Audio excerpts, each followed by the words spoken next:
সবাইকে নমস্কার জানিয়ে তোমাদের কাছাকাছি আরেকটি ব্লগে সবাইকে স্বাগত জানাই।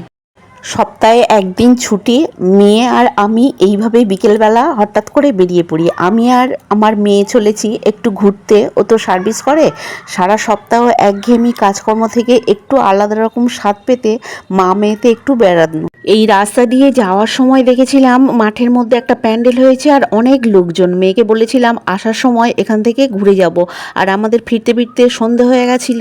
ও তো যেতে চাইলো না, আমি একা চললাম ওখানে কি হচ্ছে দেখতে। সন্ধেবেলাতে কেন সব সময় এই রাস্তাতে এত গাড়ি চলাচল করে, আমি ওপারে যেতেই পাচ্ছি না, আমি ওই পারেই যাব। এখানে দুর্গা ঠাকুর রোডে বিরাট একটা মাঠ আছে, ওই মাঠের মধ্যে গিয়ে দেখলাম এক্সিবিশনের মেলা বসেছে, আর বিভিন্ন রকম জামা কাপড় থেকে শুরু করে বিভিন্ন রকম খাবার, জুয়েলারি, অনেক কিছুর দোকান বসেছে। মেয়ে আর যেতে চাইলো না, রাস্তার এপারেই দাঁড়িয়ে আছে। আমি একাই চললাম ওই এক্সিবিশন দেখতে, আর বেশিক্ষণ থাকবো না, যেহেতু ও একা রাস্তায় দাঁড়িয়ে আছে। আমি তাড়াতাড়ি ফিরে আসবো, তো মেলার মধ্যেই গেলাম।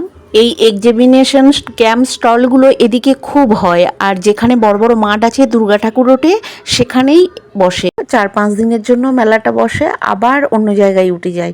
আর অনেক রকম জিনিস বসে, খাবার থাকে, জামা কাপড় থাকে, গয়না থাকে। গয়না মানে ইমিটেশন গয়না, ব্রোঞ্জের, এইগুলোই থাকে। জুয়েলারি গয়নাগুলো কত সুন্দর লাগছে। আজকাল তো সোনার যা দাম বেড়েছে, আর এগুলো তো একদম সোনার গয়নার মতন ডিজাইন, এত সুন্দর লাগছিল দেখতে। সবগুলো দূর থেকে একদম বোঝাই যাবে না আসল নকলের ব্যাপারটা, কাছে এসে দেখলেই তবে বোঝা যাবে। আর আমার তো কানের এই ময়ূরপঙ্খিটা খুব সুন্দর লেগেছে। ওনাদের কালেকশানে এই একটাই ছিল, আর এটা একজন নিয়ে নিয়েছে, আর সেই জন্য আমি নিলাম না, নইলে এটাই আমার খুব পছন্দ হয়েছিল। আমরা যেদিনে বেরিয়েছিলাম আর সেদিনেই প্রথমে বসেছিল মেলাটা, তেমন ওই জন্য ভিড় ছিল না, আর আকাশটা মেঘলা ছিল, খুব ফাঁকা ফাঁকা ছিল মেলাটা। ভিড় হয় আশেপাশের লোক বা অন্যান্য দূর থেকে লোকও আসে, ভিড় হয় মোটামুটি, কিন্তু সেদিনে আকাশে মেঘ ছিল, আর সেদিনে মেলাটা প্রথম বসেছিল, ওই জন্য খুব ফাঁকা ফাঁকা, ভিড় কম। সব রকম দোকান থাকে, জামা কাপড়ের দোকান, খাবার দোকান, চাট স্টল বা অন্যান্য, মানে অনেক রকমই থাকে। আমার তো বেরোনোর তাড়া ছিল, যেহেতু মেয়ে রাস্তায় দাঁড়িয়ে আছে, আমি বেশি দেরি করলাম না, আর আপনাদেরকেও ভালো করে ঘুরিয়ে দেখাতে পারলাম না। অন্য আরেকদিন আসবো, আপনাদেরকে ঘুরিয়ে নিয়ে যাব, আর আমি ভালো করে দেখব। যাই হোক, আমি বেরিয়ে পড়লাম। আকাশে খুব মেঘ করেছিল, বৃষ্টি আসবে, মেঘ খুব তাড়া লাগাচ্ছিল, ওই জন্য খুব তাড়াতাড়ি বেরিয়ে এলাম।